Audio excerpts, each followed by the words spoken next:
절대적인 권력의 정점, 가장 화려해야 할 황궁은 그녀의 등장과 함께 핏빛 지옥으로 변했습니다. 자비 따윈 없었던 황후의 그림자 아래 궁녀들은 매일 밤 숨죽여 떨어야만 했죠. 하지만 역사상 가장 잔혹했던 그녀의 최후는 황제가 내린 사약도 적군의 칼날도 아닌 그녀가 벌레처럼 짓밟았던 가장 연약한 자들의 손에 의해 완성됩니다. 궁녀들을 지옥으로 만든 악녀 반황후. 당대 최고의 권력을 누리던 이 여인은 지금 차갑게 식은 주검이 되어 침상에 널브러져 있습니다. 도대체 무엇이 그녀를 이토록 끔찍한 괴물로 만들었을까요? 화려한 죽음의 이면을 들춰보면 그곳엔 도끼를 품은 악녀가 아닌 가혹한 운명에 짓밟힌 한 가엾은 소녀의 처절한 과거가 숨겨져 있습니다. 그녀의 아버지는 동호의 하급 관리였습니다.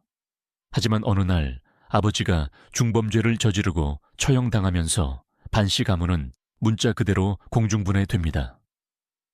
당시의 가혹한 연좌제에 따라 귀하게 자라던 반씨 자매는 하루아침에 반역자의 여식이라는 낙인이 찍힌 채 황궁의 직실, 즉 관영 배틀 공장으로 끌려가 노비가 됩니다. 축축하고 냉기가 감도는 흙바닥, 쉴 새 없이 돌아가는 배틀의 날카로운 소음, 하루에 주어지는 턱없이 부족한 식량과 수면 시간, 무언가 실수를 하거나 속도가 느려지면 여지없이 날아오는 관리관의 채찍질, 어린 반숙의 뽀얗고 부드러웠던 손가락은 거친 삼배와 날카로운 배틀에 베어 하루도 피가 마를 날이 없었을 것입니다.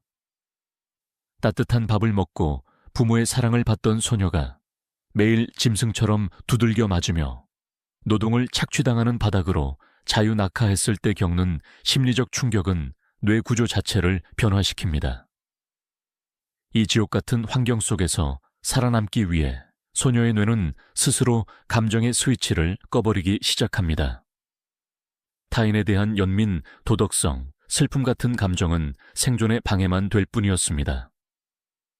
오직 남은 것은 어떻게든 살아남아야 한다는 야생동물과도 같은 맹렬한 생존 본능, 그리고 자신을 이 시궁창에 처박은 세상에 대한 차갑고 검은 증오뿐이었습니다. 그렇게 감정이 거세된 채 기계처럼 배를 짜며 버티던 어느 날, 반숙의 인생을, 아니 동호의 역사를 송두리째 뒤바꿔 놓을 운명적인 사건이 발생합니다. 동호의 절대 권력자, 늙은 황제 송원이 우연히 직실 앞을 지나가게 된 것입니다. 기록에 따르면 송원은 직실에서 일하는 수많은 노비들 사이에서 압도적으로 수려하고 우수의 찬 미모를 가진 반숙을 발견하고 첫눈에 매료되었다고 합니다. 그녀의 얼굴에는 깊은 슬픔이 서려 있었고 뺨에는 애처로운 눈물이 흘러내리고 있었습니다. 세상의 모든 권력을 다 가진 늙은 제왕의 눈에 이 불행하고 아름다운 여인의 눈물은 강렬한 보호 본능을 자극했을 것입니다. 그것은 단순한 슬픔이 아니라 지옥에서 탈출하기 위해 본능적으로 발휘된 소름 끼치는 생존의 연극이자 치밀한 심리적 조종의 시작이었습니다. 과거의 낙인은 지워지지 않았습니다. 그녀에게 궁녀들은 보살펴야 할 아랫사람이 아니라 파괴하고 싶은 자신의 초라한 옛 모습이었습니다. 자신의 처량한 처지와 빼어난 미모, 그리고 제왕의 오만함과 연민을 엮어낸 이 짧고 강렬한 만남은 완벽하게 성공했습니다. 송원은 그 자리에서 그녀를 냄새나는 직실에서 끌어내어 화려한 비단이 깔린 자신의 후궁으로 들이게 됩니다. 가장 밑바닥의 지옥에서 가장 높은 권력의 정점으로. 이 극적인 신분 상승은 흔한 동화 속 신데렐라 이야기처럼 보일지 모릅니다. 하지만 이것은 해피엔딩이 아니라 진짜 핏빛 지옥이 열리는 서막에 불과했습니다. 반숙은 황궁이라는 새로운 세계로 들어갔지만 그녀의 내면은 단 한 발자국도 직실의 어둡고 차가운 감옥을 벗어나지 못했습니다. 상처가 치유되지 않은 채 쥐게 된 거대한 권력. 그것은 세상을 향한 복수의 칼날이 되어 동호의 후궁 전체를 숨막히는 공포의 도가니로 몰아넣을 준비를 마친 상태였습니다. 비단결 같은 황궁의 침소. 최고급 향로에서는 정신을 혼미하게 만들 정도로 짙고 달콤한 향기가 피어오르고 있었습니다. 냄새나고 축축했던 직실의 흙바닥은 이제 부드러운 양탄자로 바뀌었고, 매일 그녀의 살갗을 찢어놓던 거친 삼벗 대신 눈부시게 화려한 비단옷이 반숙의 몸을 감쌌습니다. 물리적인 탈출은 완벽했습니다. 늙은 황제 송원의 총애를 등에 업은 그녀는 더 이상 채찍을 맞으며 배를 짜는 노비가 아니었습니다. 동호의 가장 깊은 내명부, 그 꼭대기를 향해 거침없이 날아오르는 눈부신 총이가 된 것입니다. 밤이 깊어지고 황궁의 정막이 찾아오면 반숙은 화려한 침상 위에서 식은땀을 흘리며 눈을 번뜩였습니다. 그녀의 귓가는 여전히 날카로운 배틀 소리가 환청처럼 맴돌고 있었습니다.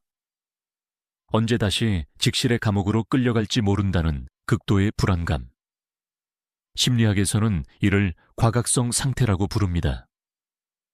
트라우마 생존자는 항상 최악의 상황을 대비하며 주변의 모든 사람을 잠재적인 위협으로 간주합니다. 황궁은 겉보기엔 화려한 낙원이었지만 반숙의 왜곡된 시선 속에서는 직실보다 더 교묘하고 위험한 사냥터였습니다. 이 사냥터에서 다시는 먹잇감이 되지 않으려면 그녀 스스로 가장 잔혹한 포식자가 되어야만 했습니다. 원부인은 반숙과는 대척점에 있는 인물이었습니다. 뼈대 있는 가문에서 자라 기품이 넘쳤고 성품이 온화하여 황궁 내에서 두루 존경을 받고 있었습니다. 송원조차 그녀의 훌륭한 품성을 인정해 황후의 자리를 권했을 정도였죠. 밑바닥 노비 출신인 반숙에게 날 때부터 고귀하고 우아한 원부인의 존재 자체는 견딜 수 없는 열등감의 원천이었을 것입니다. 드라마에서 흔히 묘사되는 것처럼 독약을 타거나 자객을 보내는 어설픈 삼류 복수극이 아니었습니다. 그녀는 직실에서 체득한 가장 무서운 무기, 바로 인간의 심리를 조종하는 법을 사용했습니다. 바로 가스라이팅입니다. 당시 송원은 늙고 병들어가고 있었습니다. 후계자 자리를 놓고 아들들이 피 튀기는 권력투쟁을 벌이는 것을 보며 늙은 제왕의 마음속에는 지독한 편집증과 의심이 자라나고 있었습니다. 아무도 믿지 못하는 황제. 반숙은 이 틈을 정확히 파고들었습니다. 그녀는 송원의 품에 안겨 끊임없이 속삭였습니다. 원부인의 온화함 뒤에 숨겨진 오만함을 날조하고 다른 비빈들의 충성심을 의심하게 만들었습니다. 사실과 거짓을 교묘하게 섞어 늙은 황제의 판단력을 흐려놓은 것입니다. 가장 무서운 독은 은잔에 담긴 비소가 아니라 매일 밤 베갯머리에서 스며드는 의심의 속삭임입니다. 반숙의 집요하고 치밀한 심리 조종 끝에 원부인을 비롯한 수많은 후궁들이 송원의 눈밖에 났고 결국 모함에 빠져 스스로 목숨을 끊거나 비참하게 쫓겨났습니다. 반숙의 손에는 피 한 방울 묻지 않았지만 그녀는 가장 우아하고 잔혹한 방법으로 내명부의 경쟁자들을 도살했습니다. 권력이 안정될수록 그녀의 내면에 도사리고 있던 악마는 더욱 거대하게 부풀어 올랐습니다. 그녀의 분노는 이제 자신과 아무런 상관없는 가장 약하고 무고한 이들에게로 향하기 시작했습니다. 바로 자신의 수발을 드는 궁녀들이었습니다. 프로파일링 관점에서 보면 이 궁녀들은 반숙에게 있어 지우고 싶은 과거의 자신을 비추는 거울이었습니다. 권력 앞에서 굽신거리고 매를 맞으며 두려움에 떠는 궁녀들의 비참한 모습은 직실에서 짐승처럼 구르던 자신의 과거를 끊임없이 상기시켰습니다. 반숙은 그 기억이 혐오스러웠습니다. 자신이 더 이상 힘없는 노비가 아니라는 사실을 뇌에 각인시키기 위해 그녀는 역설적으로 궁녀들을 가장 가혹하게 짓밟는 완벽한 주인이 되어야만 했습니다. 범죄 심리학에서는 이를 보상성 폭군 증후군이라고 설명합니다. 빼앗겼던 통제력과 자존감을 다른 약자를 학대함으로써 보상받으려는 지독하게 병적인 심리 기제입니다. 반숙의 처소는 곧 거대한 고문실로 변했습니다.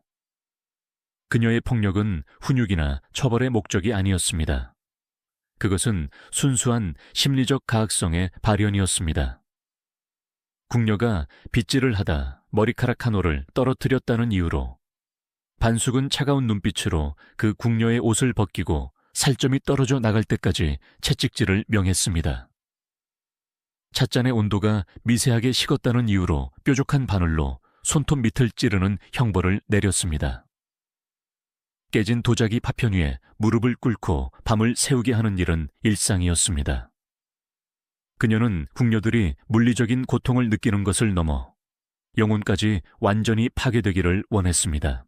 반숙은 궁녀들을 향해 끊임없이 모욕적인 언사를 퍼부으며 그들의 인간성을 말살했습니다.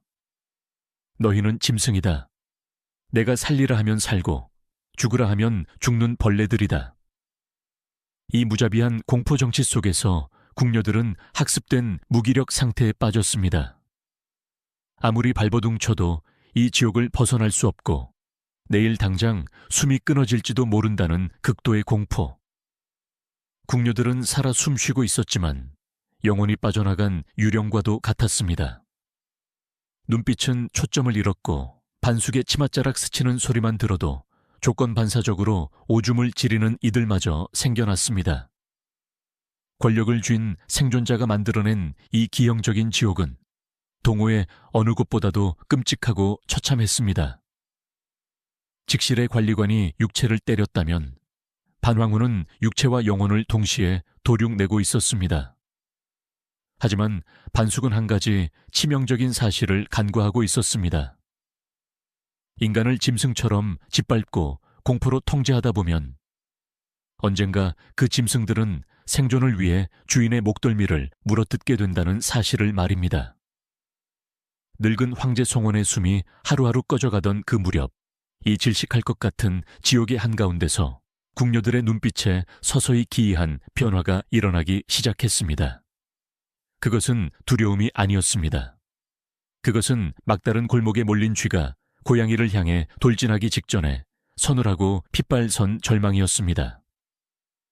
폭풍전야의 황궁, 운명의 모래시계는 이제 반황후의 목을 향해 비단천을 떨어뜨릴 준비를 하고 있었습니다.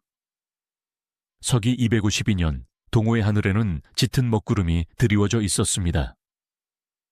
천하를 호령하던 거대한 영웅, 송원의 생명이 이제 바람 앞에 촛불처럼 위태롭게 흔들리고 있었기 때문입니다. 황궁의 공기는 무겁고 탁했으며 짙은 탕향 냄새가 온 궁궐을 덮었습니다. 보통의 후궁이라면 자신을 지켜주던 절대적인 방패가 사라져가는 이 상황에서 두려움에 떨며 훗날을 도모하거나 숨을 죽였을 것입니다. 하지만 우리의 주인공 반황후의 심리 구조는 평범한 인간의 궤적을 완전히 벗어나 있었습니다. 송원이 피를 토하며 병상에 누워있을 때 반황후의 눈동자는 슬픔이나 두려움 대신 광기에 가까운 탐욕의 불꽃이 타오르기 시작했습니다. 그녀가 낳은 아들 솔량은 이제 겨우 7살이었습니다. 인간의 탐욕은 자신이 겪었던 결핍의 크기에 비례하여 팽창합니다. 바닥을 알 수 없는 캄캄한 직실에서 평생을 착취당할 뻔했던 반숙에게 권력은 단순한 지위가 아니라 생명줄이었습니다. 자신이 다시는 그 냄새나는 흙바닥으로 돌아가지 않기 위해서는 그 누구도 자신을 내려다보지 못하도록 스스로 신이 되어야만 했습니다. 그리고 그녀는 역사 속에서 완벽한 롤모델을 찾아냅니다. 바로 한나라를 피로 물들였던 무소불위의 권력자 여태후였습니다. 어느 날 밤 반황후는 황제의 눈과 귀를 피해 은밀히 중서령 손홍을 자신의 침소로 불러들입니다. 그리고 그녀는 역사에 기록될 치명적인 질문을 던집니다. 이 짧은 문답은 단순한 역사적 호기심이 아니었습니다. 이것은 동호의 정치판을 피로 씻어내겠다는 끔찍한 쿠데타의 예고편이었습니다. 반황후가 여태후를 모델로 삼아 섭정을 준비하고 있다는 소문은 굳게 닫힌 문틈을 타고 순식간에 황궁 내명부의 가장 어두운 곳까지 스며들었습니다. 그리고 이 소식은 매일매일 그녀의 처소에서 채찍에 맞으며 피를 흘리던 10여 명의 궁녀들에게 단순한 정치 뉴스가 아닌 집단 사형 선고로 다가왔습니다. 궁녀들은 누구보다 반황후의 기형적인 심리를 뼛속 깊이 꿰뚫어 보고 있었습니다. 반황후가 천하를 쥐게 되는 순간 그녀는 자신의 끔찍한 과거와 추악한 본성을 알고 있는 자들을 결코 살려두지 않을 것입니다. 더군다나 여태후처럼 피해 숙청을 앞두고 있는 권력자라면 자신의 처소에서 일어났던 잔혹한 고문의 목격자들을 살려둘 리 만무했습니다. 황제가 숨을 거두는 그 순간이 바로 궁녀들 자신들의 목이 잘려나가는 순간이라는 것. 이것은 막연한 공포가 아니라 확정된 미래였습니다. 인간의 뇌는 극도의 억압 속에서는 순종하지만 어차피 죽는다는 절대적인 절망 앞에서는 완전히 다른 방식으로 작동하기 시작합니다. 이들에게는 치밀한 작전 지도도 날카로운 암살용 비수도 없었습니다. 정적들이 뒤를 봐주는 정치적 뒷배경도 없었습니다. 이들이 가진 것이라고는 반황후의 채찍에 찢겨나간 등짝의 흉터와 바늘에 찔려 짓무른 손가락, 그리고 생존을 향한 짐승 같은 열망뿐이었습니다. 하지만 이들에게는 그 어떤 암살 집단보다 강력한 무기가 있었습니다. 반황후의 처소에서 매일 피를 흘리며 함께 고통을 나눈 이 궁녀들은 굳이 긴 말을 나눌 필요가 없었습니다. 어둠 속에서 서로의 참혹한 몰골을 마주보는 것만으로도 살인에 대한 완벽한 합의가 이루어졌습니다. 한 명이 총대를 매는 구조가 아니었습니다. 무려 10여 명에 달하는 궁녀들이 단 한 명의 배신자나 밀고자 없이 이 거대한 대역죄에 동참하기로 결의한 것입니다. 이것은 반황후의 가학성이 얼마나 끔찍했는지를 반증하는 가장 확실한 증거입니다. 밀고를 해서 얻을 부귀영화보다 반황후 치하에서 살아남아야 하는 내일이 억만 배는 더 끔찍하고 고통스러웠다는 뜻이니까요. 반황후는 자신의 권력과 공포가 이 벌레 같은 궁녀들을 완벽하게 통제하고 있다고 믿었습니다. 하지만 그녀가 그토록 열심히 휘둘렀던 가혹한 채찍은 결과적으로 뿔뿔이 흩어져 있던 약하고 겁 많은 초식동물들을 한 마리의 거대하고 굶주린 늑대떼로 뭉치게 하는 촉매제가 되었습니다. 자신이 만든 지옥 속에서 그녀 자신을 찢어 죽일 진짜 괴물들을 스스로 배양하고 있었던 셈입니다. 운명의 밤이 다가오고 있었습니다. 동호의 지배자 송원이 다른 처소에서 병마와 싸우며 혼수 상태에 빠져 있던 어느 칠흑 같은 밤. 하늘은 별빛 하나 없이 어두웠고 황후의 침소는 기분 나쁜 정막에 휩싸였습니다. 평소 같았다면 황후의 작은 기침소리 하나에도 쏘스라치게 놀라며 바닥에 엎드렸을 궁녀들이 그날 밤엔 달랐습니다. 그들의 눈빛에서는 더 이상 초라한 노비의 공포를 찾아볼 수 없었습니다. 그들의 텅 빈 눈동자 속에는 오직 자신들을 지옥으로 밀어넣은 악마를 직접 처단하겠다는 원시적이고도 잔혹한 사형 집행인의 냉기만이 흐르고 있었습니다. 침실의 무거운 문이 소리 없이 서서히 열리기 시작했습니다. 가장 무서운 공포는 비명소리가 낭자한 곳이 아니라 숨 막힐 듯한 침묵 속에서 완성됩니다. 서기 252 년의 그 칠흑 같던 밤. 송원이 혼수 상태에 빠져 사경을 헤매고 있던 바로 그 시각. 동호 황궁의 가장 깊숙한 곳에 자리한 반황후의 밀실에서는 인류 역사상 가장 기이하고도 원시적인 처형식이 거행될 준비를 마쳤습니다. 침실의 무거운 흑단나무 문이 소리 없이 열렸습니다. 방 안에는 황후의 병환을 다스리기 위해 피워둔 독한 약초의 향기만이 짙게 배어 있었습니다. 당대 최고의 권력자, 곧 수렴청정을 통해 천하를 피로 물들이려 했던 야심가 반황후는 병에 지쳐 화려한 비단 이불을 덮고 깊은 잠에 빠져 있었습니다.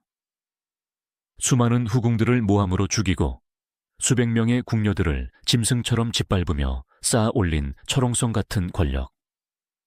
하지만 잠든 그녀의 육체는 한없이 작고 연약한 그저 한 명의 늙어가는 여인에 불과했습니다. 권력이란 그것을 행사할 의식이 깨어있을 때만 유효한 환상일 뿐입니다. 문틈으로 스며든 10여 명의 검은 그림자들. 그들은 발소리조차 내지 않았습니다. 전문적인 자객단이 아닙니다. 검은 복면을 쓰고 싶어런 단도를 든 암살자들이 아닙니다. 그들은 불과 몇 시간 전까지도 반황후의 발밑에 엎드려 덜덜 떨며 요강을 비우고 빗질을 하고 채찍에 맞아 살점이 뜯겨나가던 가냘픈 궁녀들이었습니다. 그들의 손에는 칼도 독약도 없었습니다. 오직 땀으로 축축하게 젖은 흉터투성이의 맨손뿐이었습니다. 매일 손가락이 찢어지도록 배틀을 돌리며 짰던 바로 그 천. 노비의 굴레를 벗어던지고 최고 권력자가 된 그녀의 침실을 장식하고 그녀의 오만함을 상징하던 그 최고급 비단이 이제 그녀의 숨통을 끊어놓을 사형 집행인의 밧줄로 변모한 것입니다. 과거의 상처를 권력으로 덮으려 했던 여인이 자신이 노비 시절 매일 만지던 바로 그 직물에 의해 생을 마감하게 된다는 것. 이것은 단순한 우연이 아니라 역사가 내린 가장 잔혹하고도 완벽한 인과응보의 메타포입니다. 누군가의 짧고 억눌린 속삭임과 동시에 10여 명의 궁녀들이 일제히 침상 위로 짐승처럼 몸을 날렸습니다. 이것은 잘 짜인 액션 영화의 한 장면이 아닙니다. 처절하고 흉측하고 원시적인 몸부림이었습니다. 힘이 약한 궁녀들은 온몸에 체중을 실어 반황후의 팔과 다리, 몸통을 짓눌렀습니다. 그리고 양쪽에서 팽팽하게 당겨진 하얀 비단천이 반황후의 목을 잔인하게 파고들었습니다. 반황후의 눈이 번쩍 뜨였습니다. 극심한 고통과 질식의 공포. 그녀의 뇌는 순간적으로 이 상황을 받아들이지 못했을 것입니다. 그녀는 동호의 국모이자 여태우의 뒤를 이어 천하를 호령할 절대자였습니다. 어제까지만 해도 눈빛 하나로 수백 명의 목숨을 쥐락펴락했던 자신이 아닙니까? 그런데 지금 자신이 벌레라고 부르며 벌벌 떨게 만들었던 그 하찮은 궁녀들이 자신을 깔아뭉개고 목을 조르고 있습니다. 반황후는 필사적으로 발버둥 쳤습니다. 화려한 금박이 수놓아진 이불이 찢어지고 베개가 나뒹굴었습니다. 하지만 아무리 권력의 정점에 선 폭군이라 할지라도 질식해가는 나약한 육신과 10여 명의 절망이 뭉쳐진 물리적 완력을 이겨낼 수는 없었습니다. 목을 조르는 궁녀들과 숨이 끊어져가는 반황후의 눈이 마주쳤습니다. 그 핏발선 눈동자의 교환. 프로파일러의 시선으로 본다면 이 순간이야말로 이 사건의 가장 핵심적인 장면입니다. 어쩌면 그녀는 그 순간 깨달았을지도 모릅니다. 자신이 아무리 화려한 비단을 두르고 무소불위의 권력을 휘둘렀어도 결국 자신의 내면은 평생 단 한 번도 그 끔찍했던 직실의 진흙바닥을 벗어나지 못했었다는 것을요. 그녀가 궁녀들에게 가했던 모든 폭력은 사실 과거에 힘없고 불쌍했던 자신을 향한 채찍질이었습니다.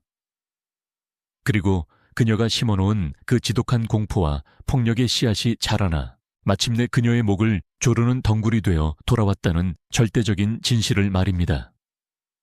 그녀의 목에서 기괴한 쇳소리가 새어나왔습니다. 허공을 허우적거리던 손톱이 궁녀들의 팔을 핥히었지만 궁녀들은 고통조차 느끼지 못하는 듯 비단을 잡은 소나귀에 더욱 핏대를 세웠습니다. 그들의 표정에는 일말의 동정심도 망설임도 없었습니다. 몇 분의 영겁 같은 사투가 이어졌습니다. 점차 반황후의 발버둥이 잦아들었습니다. 파랗게 질린 얼굴, 목에 깊게 파인 붉은 인장, 허공을 향해 꺾인 손. 아닙니다. 이것이 바로 폭력의 대물림이 보여주는 가장 비극적인 결말입니다. 반황후가 그토록 오랜 시간 동안 자행했던 끔찍한 고문과 정신적 학대는 역설적이게도 궁녀들의 인간성과 감정을 완벽하게 거세해 버렸습니다. 죽음이 일상이 된 지옥에서 매일 밤을 버텨내며 이들의 뇌는 타인의 죽음 앞에서 죄책감이나 공포를 느끼는 기능을 상실해 버린 것입니다. 가해자는 피해자를 괴물로 만듭니다. 반황후는 자신이 통제하기 쉬운 꼭두각시를 원했지만 그녀가 만들어낸 것은 도덕적 족쇄가 완전히 풀려버린 오직 생존만을 계산하는 완벽한 냉혈한들이었습니다. 자신을 괴롭히던 괴물을 죽이기 위해 스스로 괴물의 심장을 갖게 된 여인들. 날이 밝았습니다. 궁녀들은 거짓 눈물을 흘리며 황후의 침소 밖으로 뛰쳐나와 황후의 죽음을 알렸습니다.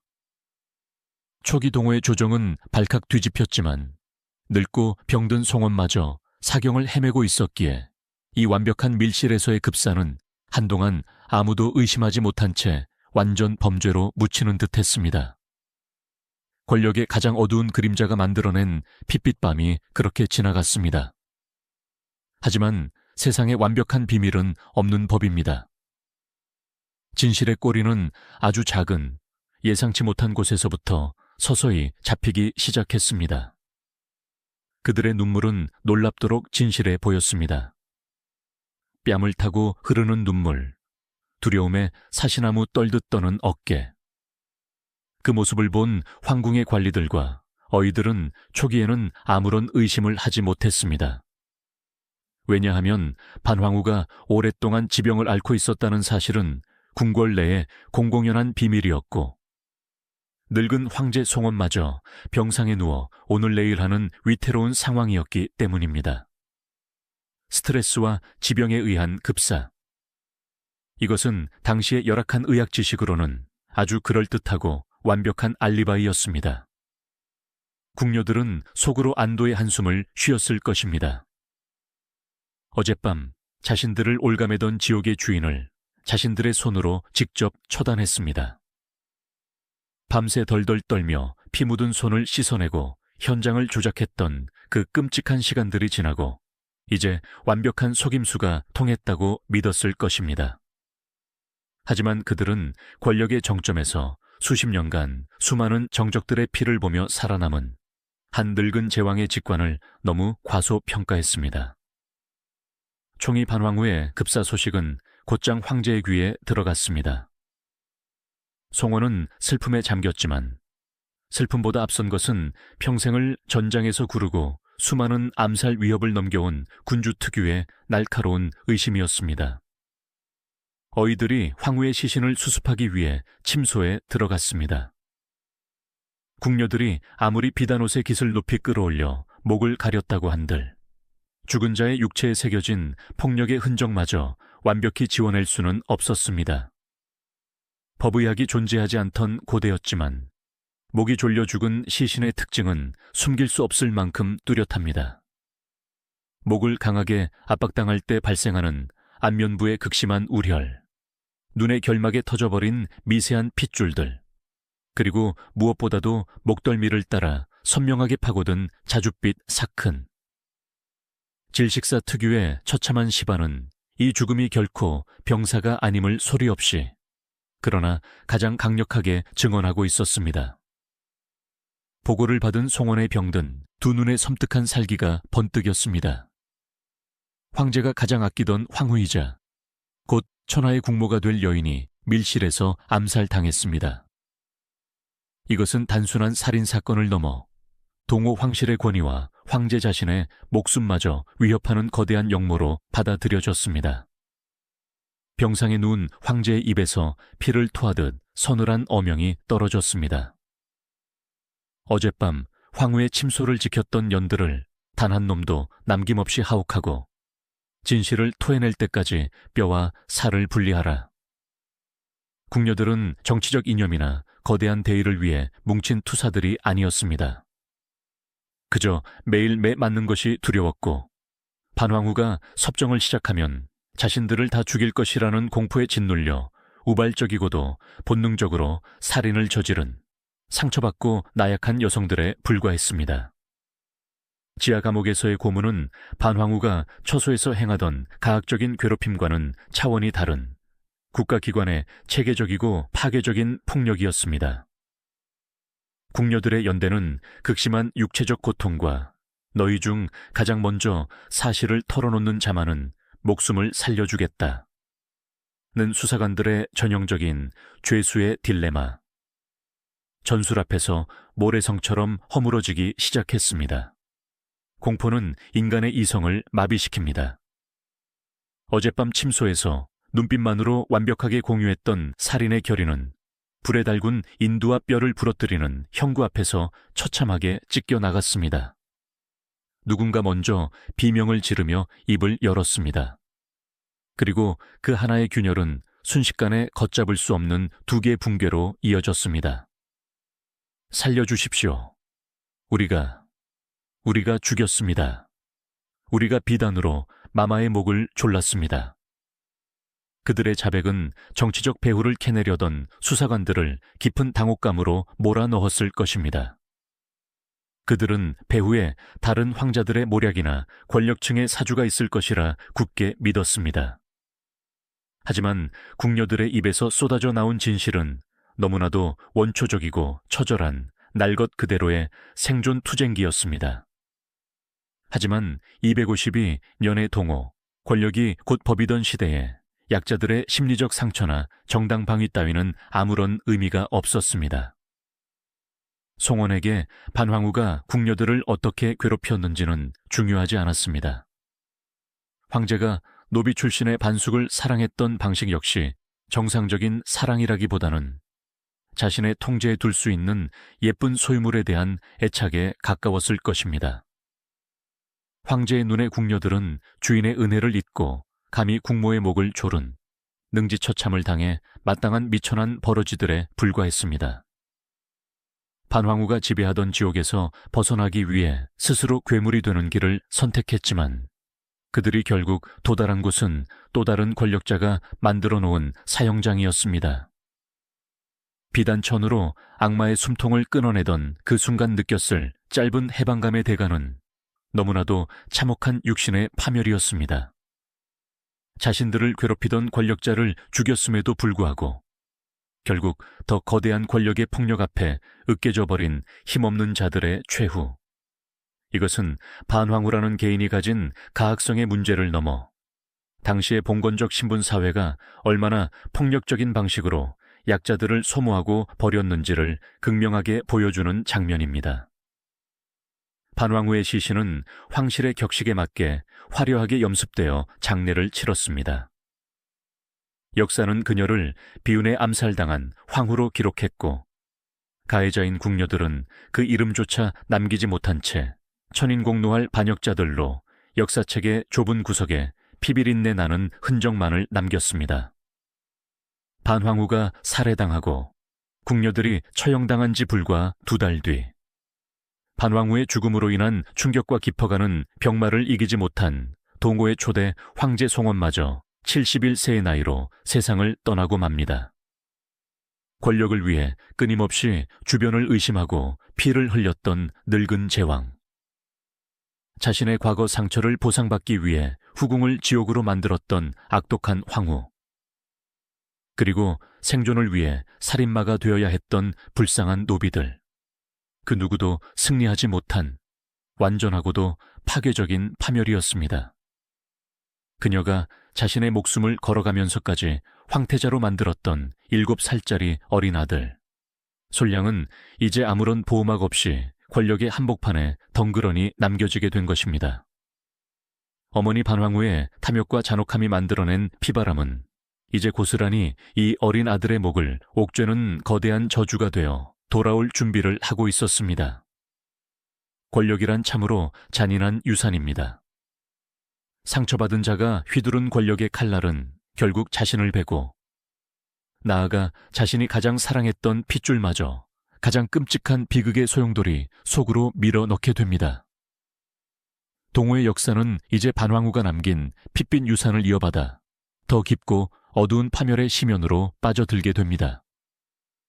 한 시대를 피로 물들였던 늙은 제왕과 지옥의 밑바닥에서 기어 올라와 후궁을 도륙했던 아쿠는 그렇게 차가운 어둠 속으로 영원히 퇴장했습니다. 하지만 범죄 심리학에서 연쇄작용이라 부르는 비극의 사슬은 가해자의 죽음으로 끊어지지 않습니다. 가해자가 남긴 트라우마와 폭력의 시스템은 살아남은 자들에게 전염되어 더 기괴하고 거대한 파멸을 잉태하기 마련입니다. 반황후가 자신의 목숨을 담보로 삼아 지켜내려 했던 그녀 탐욕의 최종 목적지. 바로 7살 난 어린 아들 솔량의 운명이 그러했습니다.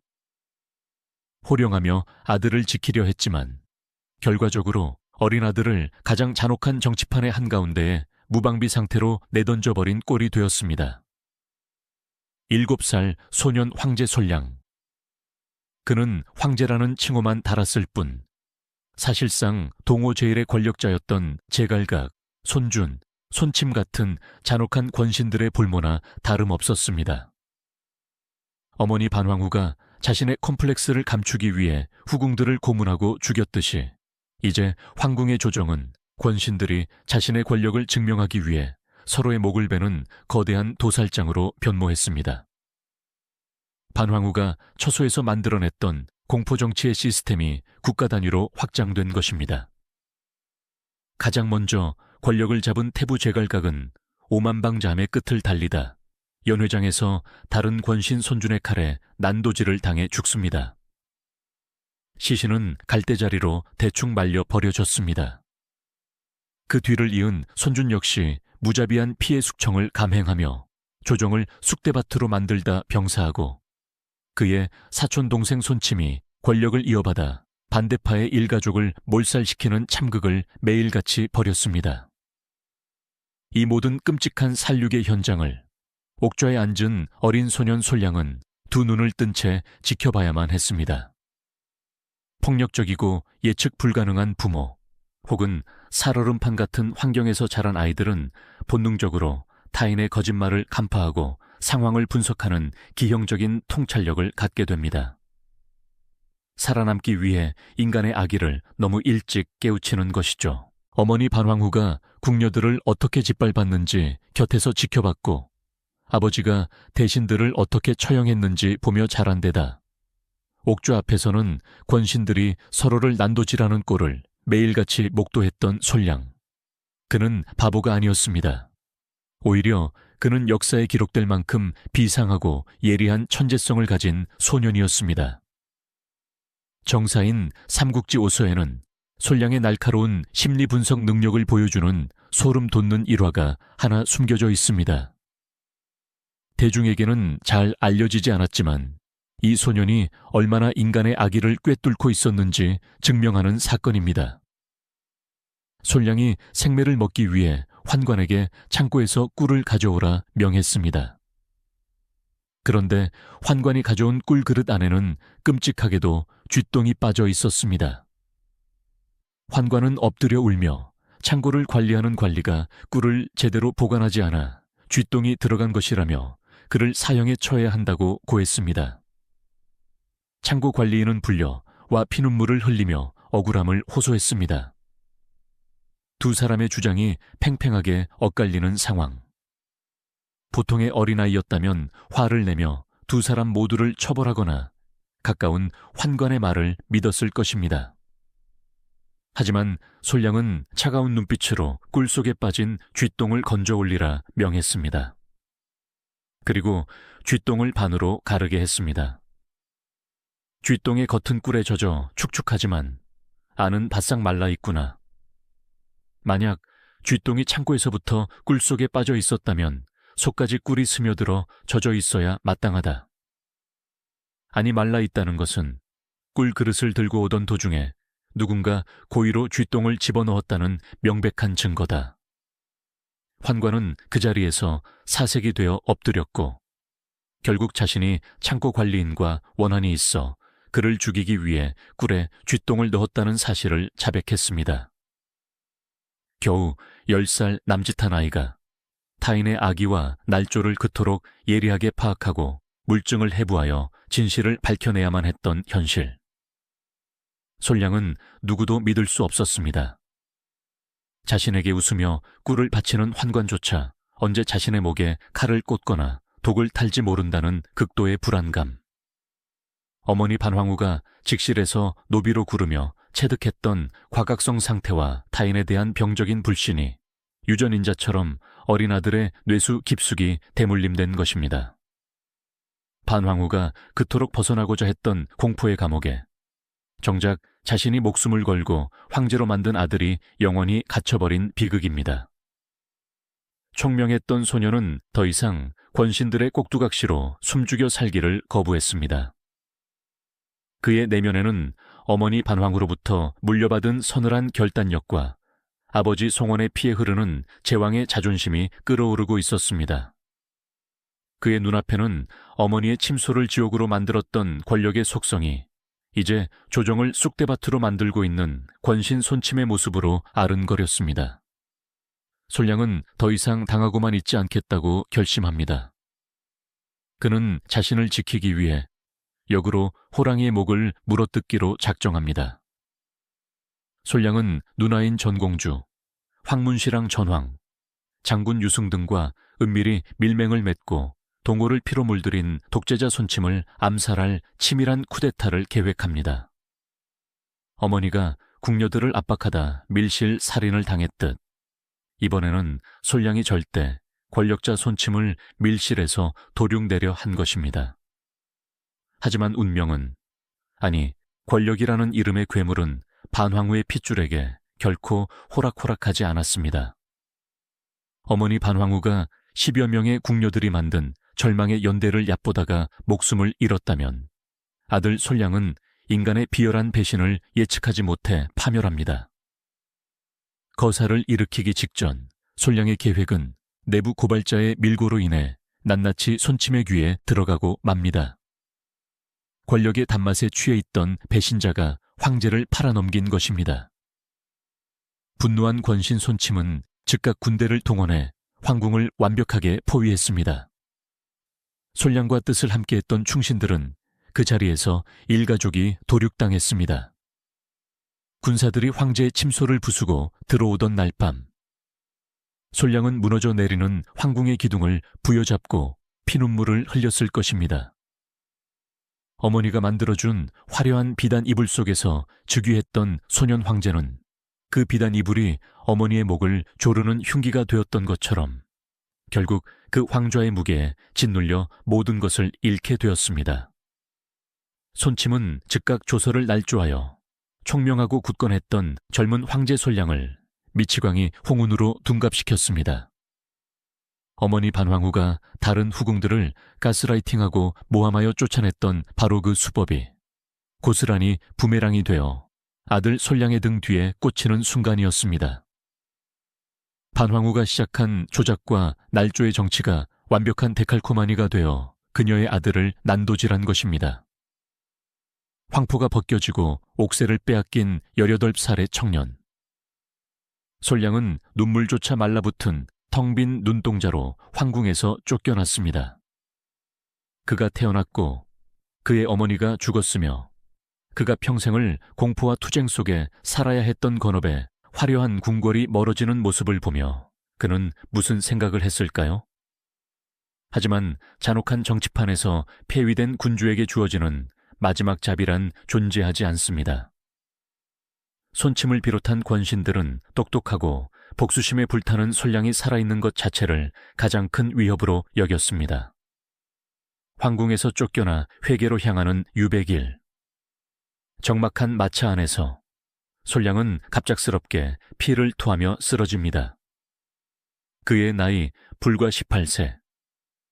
역사서는 그의 죽음을 자살로 기록하고 있지만 그 이면에 어떤 검은 독약이 숨겨져 있었는지는 굳이 설명하지 않아도 모두가 짐작할 수 있을 것입니다. 가장 낮은 직실의 노비에서 최고 권력자 황후로 치솟아 올랐던 어머니. 가장 고귀한 황제에서 하루아침에 폐위되어 독살당한 아들. 반황후가 타인의 피와 살을 깎아내며 필사적으로 움켜쥐려 했던 권력과 가문의 영광은 불과 10년도 채 지나지 않아 완벽하고도 철저하게 멸문이라는 재앙으로 끝을 맺었습니다. 그녀의 보상성 폭군 증후군은 자신의 내면을 파괴하는 것을 넘어 자신이 낳은 피부티의 영혼과 육신마저 가장 비참한 방식으로 도살장에 밀어넣은 셈입니다. 천하를 호령하던 화려한 궁궐도, 세상을 공포로 몰아넣었던 여인의 옥좌도, 그리고 생존을 위해 살인마가 되어야 했던 궁녀들의 비명소리도 모두 한 줌의 흙이 되어 이 땅 아래 깊이 묻혔습니다. 치유되지 않은 상처 위에 덧씌워진 권력은 필연적으로 타인을 향한 흉기가 된다. 현대 심리학의 거장칼 융은 이런 말을 남겼습니다. 자신의 내면의 어둠을 직면하지 못하는 자는 결국 그 어둠을 타인에게 투사하게 된다. 반황후의 삶이 정확히 그러했습니다. 반황후는 과거의 무력감을 보상받기 위해 궁녀들을 잔혹하게 짓밟았지만 그 가학성은 결국 자신을 옭아매는 사형 선고가 되었습니다. 내가 가해자가 되어 타인을 통제할 수 있을 때만 더 이상 내가 피해자가 아니라는 끔찍한 안도감을 느꼈던 것입니다. 반황후가 궁녀들을 고문하며 바라본 것은 미천한 노비들이 아니라 직실의 바닥에서 울고 있던 과거의 자기 자신이었습니다. 그녀는 권력의 정점에 섰지만 단 하루도 지옥에서 빠져나오지 못했던 가장 불행한 수감자였습니다. 그 칠흑 같던 밤, 침상으로 기어올라 반황후의 목에 비단을 감고 체중을 실어 누르던 궁녀들의 텅 빈 눈동자, 살인을 저지르고도 알리바이를 조작하던 그 서늘한 침착함, 그것은 반황후라는 악마를 처단한 통쾌한 복수극이 아니었습니다. 그것은 반황후가 그토록 오랜 시간 공들여 파괴해온 그들의 인간성이 완전히 숨을 거두었음을 알리는 비극적인 장송곡이었습니다. 그것은 노비들의 피와 땀으로 짜인 고통의 산물이자 반황후가 입고 누렸던 최고 권력의 상징이었습니다. 그리고 결국 그 오만한 권력의 상징은 가장 밑바닥에 있던 자들의 손에 쥐어져 황후의 숨통을 끊어버리는 올가미가 되었습니다. 황후는 밀실에서 암살당했고 궁녀들은 목이 잘렸으며 무고했던 소년 황제는 폐위되어 독살당했습니다. 가해자도 피해자도 모두 역사의 뒤양일로 사라졌습니다. 인간의 상처는 덮어두고 권력으로 누른다고 해서 결코 사라지지 않습니다. 그것은 침묵 속에서 괴물을 키워낼 뿐입니다. 1700년 전 건업의 차가운 밀실에서 숨을 거둔 반황후의 핏발선 두 눈이 오늘날 우리에게 남긴 가장 서늘하고도 완벽한 유언이 바로 그것입니다.